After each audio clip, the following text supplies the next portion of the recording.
আপোনালোক সকলোকে স্বাগতম জনাইছোঁ ষ্টাডি ইন এছামিজ ইউটিউব চেনেললৈ।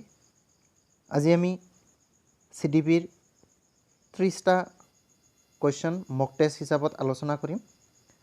যি কুৱেশ্যনখিনি কোৱালিটি একাডেমি ফকীৰপৰা চক দৰং জিলাৰ তাত যিখন টেট কোচিং আছিল তাৰ ফাইনেল পৰীক্ষাত পতা হৈছিল বা কুৱেশ্যনখিনি আহিছিল, তাৰে CDP পাৰ্টৰ 30টা কুৱেশ্যন আমি আলোচনা কৰিম।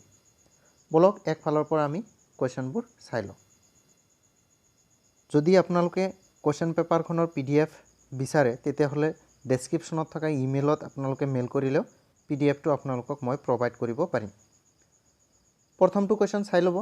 যিহেতু মই কুৱেশ্যনবোৰ বেলেগৰ পৰা সংগ্ৰহ কৰিছোঁ সেইকাৰণে ইয়াত হয়তো এনচাৰবোৰ লিখা থাকিব পাৰে যিখিনি অফিচিয়েল এনচাৰ নহয়। যিখিনি কি নহয়, অফিচিয়েল এনচাৰ নহয়, সেই মানুহজনে নিজে লিখা উত্তৰবোৰ। প্ৰথমটো কুৱেশ্যন আছিল, শিশুৰ মানসিক বিকাশত প্ৰভাৱ পেলায় স্নায়ৱিক গাঁথনি, বৌদ্ধিক মানদণ্ড, অন্তঃসৰা গ্ৰন্থি ওপৰৰ আটাইবোৰ।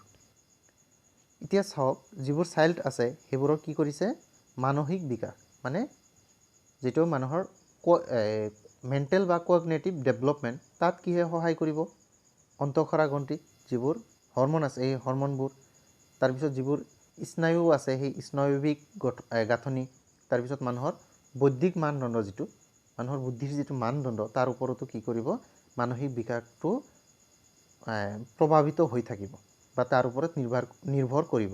তেতিয়াহ'লে ইয়াৰ কাৰেক্ট এনচাৰ হ'ব অপশ্যন ডি। কুৱেশ্যন নম্বৰ 2 চাব যে সৃজনশীলতাৰ বাবে শুদ্ধ নহয়। যিটো ক্ৰিয়েটিভিটি আছে তাৰ কাৰণে কোনটো শুদ্ধ নহয়, সৃজনশীলসকল বুদ্ধিমান কিন্তু বুদ্ধিমান হ'লেই সৃজনশীল নহয়।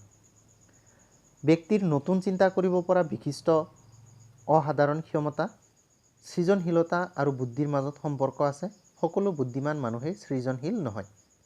যেতিয়া আমি ক্ৰিয়েটিভিটি পঢ়িছিলোঁ তাত আমি পাইছিলোঁ যে যিমানবোৰ বুদ্ধিমান মানুহ আছে সকলোৱে কি নহ'ব পাৰে, ক্ৰিয়েটিভ হ'ব নোৱাৰে।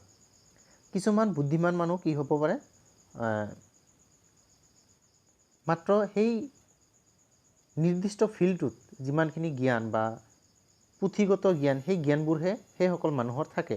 তেওঁলোকৰ কোনো ধৰণৰ ক্ৰিয়েটিভ চিন্তা নাথাকিব পাৰে। যিবোৰ মানুহ ক্ৰিয়েটিভ হয় সেই সকলোবোৰ মানুহৰে কি হয়, মানুহেই বুদ্ধিমান হয়। কিন্তু যিমানবোৰ বুদ্ধিমান আছে সেইসকল সৃজনশীল নহ'বও পাৰে। তেতিয়াহ'লে অপশ্যন ডি যিটো, এইটো মিছা কথা কৈছে যে সকলো বুদ্ধিমান মানুহেই সৃজনশীল হয়। ইয়াৰ পিছৰ কুৱেশ্যনটো চাব। কুৱেশ্যনটো অলপ দীঘল, যে বুদ্ধিৰ তত্ত্ব, ইয়াত 6টা তত্ত্ব দিয়া আছে আৰু এই মনোবিজ্ঞানৰ নাম দিয়া আছে বা মনোবিজ্ঞানীৰ নাম দিয়া আছে, সেইবোৰৰ লগত মিলাব লাগে। অলৰেডি আমি পাইছোঁ যি একক তত্ত্ব বা ৰাজতন্ত্ৰীবাদী তত্ত্ব, ইউনিফেক্টৰ থিয়ৰী যিটো, সেইটো কোনে দিছিল, সেইটো দিছিল বিনেটে, আৰু এইটো পপুলাৰ কোনে কৰিছিল, জনছনে। মানে এই অপশ্যনটো 3ৰ লগত আহিব। তাৰপিছত দ্বিকাৰক টু ফেক্টৰ থিয়ৰী, এইটো আছিল স্পেয়াৰমেন। তাৰপিছত বহুকাৰক তত্ত্ব, এইটো আছিল থৰ্ণ্ডাইক। তাৰপিছত সমকাৰক তত্ত্ব, এইটো আছিল থাৰ্ষ্টন। তাৰপিছত নিৰ্দেশ সংগ্ৰহকাৰক তত্ত্ব, এইটো আছিল থমছন। আৰু ত্ৰিপৰিধীয় আদৰ্শ তত্ত্ব, এইটো হ'ল জেপি গিলফৰ্ড। তেতিয়াহ'লে এ আহিছে কাৰ লগত, 3ৰ লগত। ইফালে আমি বিচাৰি চাম এ কাৰ লগত, 3 কাৰ লগত আছে। এইটো চাব 1 3 2 1, এতিয়া 3 এইটো আছে, তেতিয়াহ'লে এইটো কাৰেক্ট হ'ব, মানে অপশ্যন বি হ'ব কাৰেক্ট। A3 B4, এইটো কৰ লগত আহিব, 3, B2 4ৰ লগত আহিব, এইটো বি, C2 কিহৰ লগত আহিব, 5ৰ লগত আছেনে ইয়াত, D2 6ৰ লগত, E2 2ৰ লগত আৰু F2 1ৰ লগত। মই অলৰেডি আপোনালোকক কৈ দিলোঁ। কুৱেশ্যন নম্বৰ 4 চাব। 4ত আছে যে কৌতূহল প্ৰৱণতা বিকাশৰ কোনটো স্তৰত পোৱা যায়। অলৰেডি এইটো আলোচনা কৰা হৈছে, যিটো কৌতূহল প্ৰৱণতা সেইটো ক'ত পোৱা যায়, সেইটো শৈশৱকালত পোৱা যায়। তেতিয়াহ'লে অপশ্যন বি হ'ব কাৰেক্ট এনচাৰ। আপোনালোকে কিমান মাৰ্ক পায় বা কিমান কেইটা শুদ্ধ হয় সেইটো আপোনালোকে ডেছক্ৰিপশ্যনত জনাই দিব। ডেছক্ৰিপশ্যনত নহয়, কমেণ্টত আপোনালোকে জনাই দিব। 5 নম্বৰ কুৱেশ্যনটো চাব। বুদ্ধি হৈছে জীৱনৰ নতুন সমস্যা আৰু অৱস্থাবোৰত অনুকূল হ'ব, অনুকূল কৰি তুলিব পৰা সাধাৰণ মানসিক ক্ষমতা।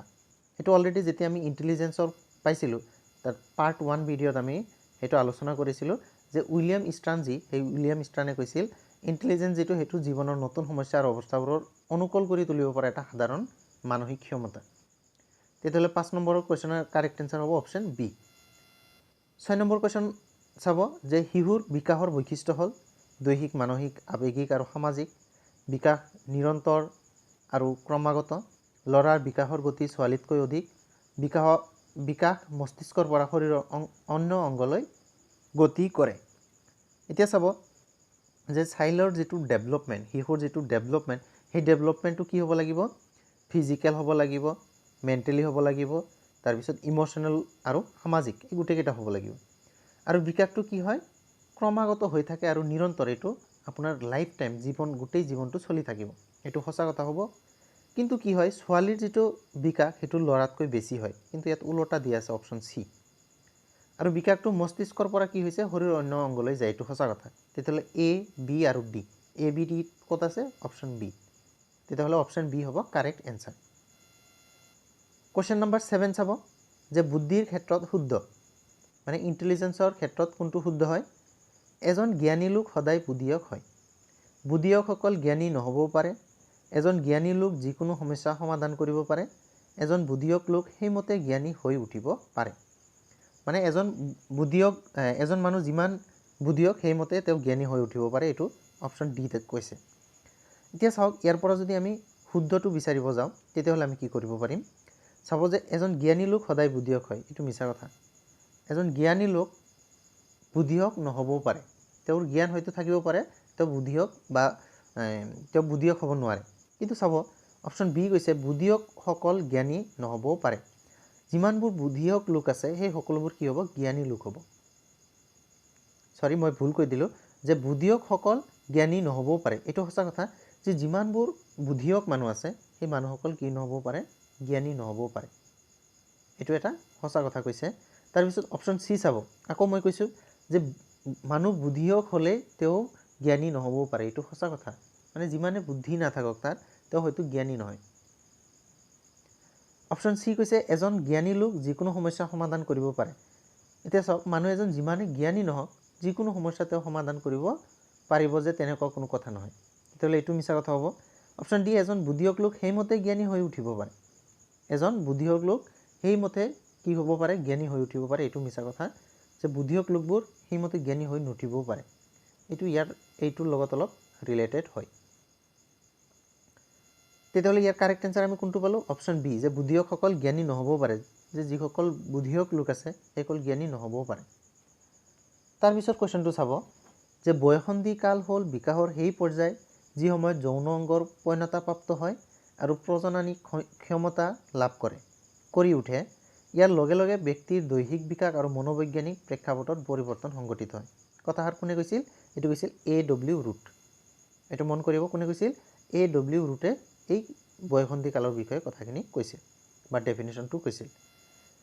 9 নম্বৰ কুৱেশ্যন চাব যে স্কিনাৰৰ অনুবন্ধনৰ বাবে এছ প্ৰদান, আৰ প্ৰদান, এছ আৰ প্ৰদান এটাও নহয়। এতিয়া চাব, স্কিনাৰ যি আছিল স্কিনাৰৰ ক্ৰিয়াত্মক অনুবন্ধনবাদ, তাত আৰ যিটো ৰেছপন্স, প্ৰতিক্ৰিয়া, তাৰ ওপৰত নিৰ্ভৰশীল আছিল। সেইকাৰণে এইটো কি হ'ব? অপশ্যন বি কাৰেক্ট, মানে ৰেছপন্সৰ ওপৰত নিৰ্ভৰশীল, তাৰ প্ৰতিক্ৰিয়াটোৰ ওপৰত কি হয়? নিৰ্ভৰশীল হয় শিক্ষণটো, লাৰ্ণিংটো।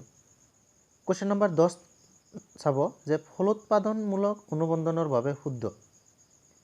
ফলোৎপাদনমূলক অনুবন্ধন মানে হ'ল স্কিনাৰৰ যিটো অনুবন্ধন, ক্ৰিয়াত্মক অনুবন্ধন, সেই অনুবন্ধনৰ কথাই কৈছে। তাত কৈছে ব্যক্তিৰ আচৰণ পৰিৱৰ্তন সংঘটিত হয় তাৰ কোনো ফল বা পৰিণাম উৎপাদিত হ'বৰ বাবেহে। ফল বা পুৰস্কাৰ দেখা পাই প্ৰাণীয়ে প্ৰতিক্ৰিয়া কৰে। স্কিনাৰৰ অনুবন্ধনত পৰিণাম সচেতন প্ৰক্ৰিয়াত স্বতঃস্ফূৰ্ততাৰ ভাৱ নিহিত নাথাকে। ইয়াক এছআৰ টাইপ বুলি বোলে। এতিয়া চাব যি ক্ৰিয়াত্মক অনুবন্ধন, এইটো অলৰেডি আমি জানো RS টাইপ বুলি কোৱা হয়। এইটো কি হয়? RS টাইপ বুলি কোৱা হয়। এইটো তেতিয়াহ'লে মিছা কথা। তাৰপিছত ফল বা পুৰস্কাৰ দেখা পাই প্ৰাণীয়ে প্ৰতিক্ৰিয়া কৰে। এতিয়া চাব, ফল বা পুৰস্কাৰ দেখা পাই এইটো কথাৰ ওপৰত নহয়, তেওঁ কিহৰ ওপৰত? প্ৰতিক্ৰিয়াৰ ওপৰত নিৰ্ভৰ কৰে। তেওঁ প্ৰতিক্ৰিয়াৰ ফলত কি আহিল, পজিটিভ নে নেগেটিভ, তাৰ ওপৰত নিৰ্ভৰ কৰি তেওঁ কি কৰিব? উদ্দীপক বা সেইবোৰত কাম কৰিব, তেওঁ লাৰ্ণিং কৰিব। অপশ্যন এ চাব যে ব্যক্তিৰ আচৰণ পৰিৱেশত সংঘটিত হয়। ব্যক্তি এজনৰ আচৰণটো ক'ত হ'ব? পৰিৱেশত হ'ব, আৰু তাৰ কোনো ফল বা পৰিণাম উৎপাদিত হ'বৰ বাবে, আৰু তাৰ কোনো এটা কি পৰিণাম বা ফলৰ ওপৰত কি কৰিব? এইটো নিৰ্ভৰ হ'ব। C2 চাব যে স্কিনাৰৰ অনুবন্ধন পৰিণাম সচেতন প্ৰক্ৰিয়াৰ স্বতঃস্ফূৰ্ততাৰ ভাৱ নিহিত থাকে হ'ব লাগিছিল, এইটো নাথাকে নহয়। পৰিণামটো কি হয়? সচেতন প্ৰতিক্ৰিয়া। স্কিনাৰৰ অনুবন্ধনত কি হ'ব? পৰিণামটো সচেতন প্ৰতিক্ৰিয়া। তেতিয়াহ'লে ইয়াত যদি আমি কাৰেক্ট চাব যাওঁ তেতিয়াহ'লে অপশ্যন এ হ'ব কাৰেক্ট। কুৱেশ্যন নম্বৰ 11 চাব যে শিক্ষণৰ উদ্দেশ্য স্পষ্টীকৰণ। শিক্ষণ এই বাৰ্তাটো কঢ়িয়াই আনিছে যে শিক্ষণৰ কি উদ্দেশ্য স্পষ্টীকৰণ। শিক্ষণৰ কাৰণে কিবা এটা কি থাকিব লাগিব? উদ্দেশ্য। সেই স্পষ্টীকৰণটো কোনটো থাকে? এইটো ক্ৰিয়াত্মক অনুবন্ধনত থাকে। ইয়াৰ পিছত চাব যে ৰুচুৰ বিকাশৰ স্তৰ বিভাজনত লৰালি কাল বা প্ৰাক কৈশোৰ কাল হ'ল। যে ৰুচুৰ যি বিকাশৰ স্তৰ আছিল তাত প্ৰাক কৈশোৰ কাল বুলি কোনখিনি কোৱা হৈছিল? 12 পৰা 15 বছৰলৈ। ইয়াৰ পিছত চাব সকলো বস্তু আৰু বিষয়কে নিজৰ দৰে প্ৰাণবন্ত বুলি ভাবে, মানে সৰ্বপ্ৰাণবাদিতা বুলি ভাবে। কোনটো স্তৰত? এইটো আমি সকলোৱে জানো শৈশৱ কালত। শৈশৱ কালত ল'ৰা ছোৱালী কি বুলি ভাবে? যে সকলো বস্তুৰে প্ৰাণ থাকে। কুৱেশ্যন নম্বৰ 14 চাব যে শিক্ষণৰ মূল উদ্দেশ্য হ'ল অভিজ্ঞতাৰ পুনৰ নিৰ্মাণ, আচৰণৰ সংশোধন, জীৱন কৌশলৰ উন্নতি সাধন, ওপৰৰ আটাইকেইটা। এতিয়া মানুহৰ লাৰ্ণিং ইয়াৰ মূল উদ্দেশ্য কি হয়? আচৰণ সংশোধন কৰা, জীৱন কৌশলৰ উন্নতি, অভিজ্ঞতাৰ পুনৰ নিৰ্মাণ। এই ওপৰৰ আটাইকেইটা। অপশ্যন ডি হ'ব কাৰেক্ট। সামগ্ৰিকতাবাদৰ বাবে শুদ্ধ কোনটো বা কোনবোৰ? তলৰ কোনবোৰ সামগ্ৰিকতাবাদৰ বাবে শুদ্ধ হয়? এইটো আমি সামগ্ৰিকতাবাদ বা গেষ্টাল্ট থিওৰি যিটো সেইটোৰ কথা কৈছোঁ। যে অন্তৰ্দৃষ্টিৰ জৰিয়তে শিক্ষা লাভ নকৰে। এইটো চাওক, এইটো মিছা কথা কৈছে। যিটো অন্তৰ্দৃষ্টি পদ্ধতি সেই পদ্ধতিটো সামগ্ৰিকতাবাদৰ ওপৰত নিৰ্ভৰশীল। অংশসমূহৰ মাজত সমন্বয় সাধন কৰি সামগ্ৰিক ৰূপত প্ৰতিক্ৰিয়া প্ৰকাশ কৰে। এইটো সঁচা কথা যে যিখিনি সমস্যা হ'ব তাৰ এই অংশবোৰ চাই তাৰ এটা সামগ্ৰিক ৰূপত প্ৰতিক্ৰিয়া এটা প্ৰকাশ কৰা হ'ব। সেইকাৰণে ইয়াৰ নাম সামগ্ৰিকতাবাদ। দৈহিক আপ্ৰাণ চেষ্টাৰ জৰিয়তে শিক্ষণ। ইয়াত দৈহিক কোনো কামৰ কথা কোৱা নহয় বা সামগ্ৰিকতাবাদত দৈহিক কাৰ্য সেইবোৰৰ কথা কোৱা নহয়। শিক্ষণৰ দৈহিক, ইয়াক আকৌ দৈহিকৰ কথা কৈছে, সেইকাৰণে এইটো নহ'ব। তাৰপিছৰ কুৱেশ্যন চাব যে গেষ্টাল্ট তত্ত্বক কোৱা হয়, অলৰেডি আমি পালোঁ। গেষ্টাল্ট তত্ত্বক কি বুলি কোৱা হয়? সামগ্ৰিকতাবাদ। মই অলৰেডি আপোনালোকক কৈয়ে দিছোঁ। তেতিয়াহ'লে অপশ্যন বি হ'ব কাৰেক্ট। শিক্ষণৰ বৈশিষ্ট্য নহয়। শিক্ষণৰ কোনটো বৈশিষ্ট্য নহয়? ব্যক্তিকেন্দ্ৰিক কাৰ্য। শিক্ষণটো মানুহৰ কি হয়? নিজৰ ইণ্ডিভিজুৱেল যিটো হয় সেইটো। তাৰপিছত বিৰামহীন প্ৰক্ৰিয়া, এইটো সঁচা কথা, এইটো বিৰামহীন, লাইফ টাইম চলি থাকে। আৰু বৌদ্ধিক ক্ৰিয়া, এইটো এটা কি হয়? বৌদ্ধিক ক্ৰিয়া হয়। আৰু শিক্ষণৰ মূল চৰ্ত সেইটো আছিল অভিৰোচন, কিন্তু ইয়াত কৈছে অভিৰোচনবিহীন। এইটো হ'ল মিছা কথা। শিক্ষণৰ বৈশিষ্ট্য অভিৰোচনবিহীন নহয়, অভিৰোচনযুক্ত হয়। তাৰপিছৰ কুৱেশ্যনটো চাব যে ফ্ৰয়েডৰ ব্যক্তিত্ব গঠনৰ 3টা মানসিক দিশৰ এটা হ'ল ইড, যি প্ৰতিষ্ঠিত। এতিয়া চাওক, ইড, ইগ' আৰু ছুপাৰ ইগ'। ইডটো কিহৰ ওপৰত আছিল? প্লিজাৰ বা চেল্ফ প্লিজাৰৰ ওপৰত নিৰ্ভৰশীল। তেতিয়াহ'লে এইটো কি হ'ব? সুখানু। অপশ্যন বি চাব, সুখানুসন্ধান নীতি। সুখানুসন্ধান নীতিৰ ওপৰত ফ্ৰয়েডৰ ব্যক্তিত্ব গঠনৰ 3টা মানসিক দিশৰ ইডটো নিৰ্ভৰশীল বা প্ৰতিষ্ঠিত। তাৰপিছত শিক্ষণক প্ৰভাৱিত কৰে। শিক্ষণক কিহে প্ৰভাৱিত কৰিব? এইটো কৰিব বংশগতি আৰু পৰিৱেশে। এইটো মনত ৰাখিব, বংশগতি আৰু পৰিৱেশে কি কৰিব? শিক্ষণক প্ৰভাৱিত কৰিব। পৰিৱেশৰ পৰাই অভিৰোচনটো আহি যায় আৰু আগ্ৰহটো মানুহৰ কি হয়? বংশগতি। দুই ধৰণৰ হয়, এটা সুপ্ত আৰু আৰ্জিত আগ্ৰহ, আপোনালোকে নিশ্চয় জানে। পিছত কুৱেশ্যনটো চাব যে শিশুৰ নখ কামোৰা, শস্যামূত্ৰ, অপৰাধ প্ৰৱণতা, বুঢ়া আঙুলি চুহা, দুৰ্দান্ত শিশু আদি সমস্যাবোৰ, এই যিমানবোৰ সমস্যা দেখা লিখিলোঁ এই গোটেইবোৰ কি হ'ব? আচৰণগত সমস্যা। তাৰপিছত ভাষা শিক্ষাৰ কৌশলৰ লগত জড়িত সমস্যা। ইয়াত চাব যে কিহৰ লগত কথা কৈছে? ভাষা সমস্যাৰ লগত। ডিছলেক্সিয়া আপোনালোকে জানে এইটো কি হয়? ৰিডিং ডিছঅৰ্ডাৰ, মানে পঢ়াৰ যিটো অক্ষমতা সেইটো হ'ল ৰিডিং ডিছঅৰ্ডাৰ। সেই ভাষা শিক্ষাৰ লগত জড়িত। সেইটো কিহৰ লগত? ভাষা। ডিছকেলকুলিয়া সেইটো গাণিতিক অসুবিধা, এইটো আপোনালোকে নিশ্চয় জানে। তাৰপিছৰ কুৱেশ্যনটো চাব, 22 নম্বৰ কুৱেশ্যন যে তলৰ কোনটো বা কোনবোৰ বিশেষ প্ৰয়োজন সম্পন্ন শিশুৰ বৈশিষ্ট্য হয়? কোনবোৰ বিশেষ প্ৰয়োজন সম্পন্ন? ইয়াত চাব মৌখিক বাৰ্তা বুজি নোপোৱা, যিবোৰ কথাবোৰ বুজি নাপায়, আমাৰ কথাবোৰ, আমি কোৱা কথাবোৰ, এইটো এটা বিশেষভাৱে প্ৰয়োজন সম্পন্ন শিশু, মানে child with special need, CWSN বুলি কোৱা হয়। প্ৰতিভা সম্পন্ন, যিসকল অতিশয় প্ৰতিভা সম্পন্ন সেইসকলৰ কি হয় বিশেষ প্ৰয়োজন বা সিহঁতৰ কাৰণে বিভিন্ন ধৰণৰ কৌশল বিভিন্ন ধৰণৰ শিক্ষণ সঁজুলিৰ প্ৰয়োজন হয়। তাৰপিছত অন্ধ প্ৰায় অন্ধ হৈছে সেইসকলৰো দৰকাৰ হয় CWSN। বুদ্ধাংক 90ৰ পৰা 110লৈ মানে এইবোৰ এভাৰেজ হয়। 90ৰ পৰা 110লৈ যিসকলৰ IQ থাকে সেইবোৰ এভাৰেজ, এইবোৰৰ বিশেষ প্ৰয়োজন সম্পন্ন ধৰা নহয়।